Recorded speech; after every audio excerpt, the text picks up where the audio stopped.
how to buy Bitcoin on Cash App. Welcome back to our channel. In this video, I'm going to show you the procedure to buy Bitcoin on Cash App. Now, in order to buy Bitcoin on Cash App, first thing first, open your Cash App and go to Investing tab.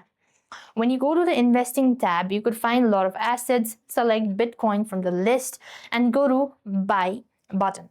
Now, before you buy or initiate a transaction, make sure that you have enough funds.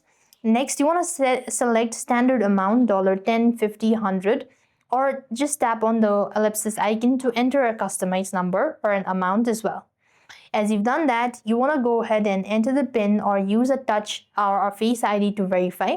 You could then confirm to finalize the purchase, and that's how you'll be able to buy Bitcoin on Cash App. And likewise, you could also go ahead and read the terms and conditions. And if you're having any sort of issue, then it might be that the server down, or there might be in poor connectivity, or that you don't have enough funds. So thanks for watching. See you in the next video.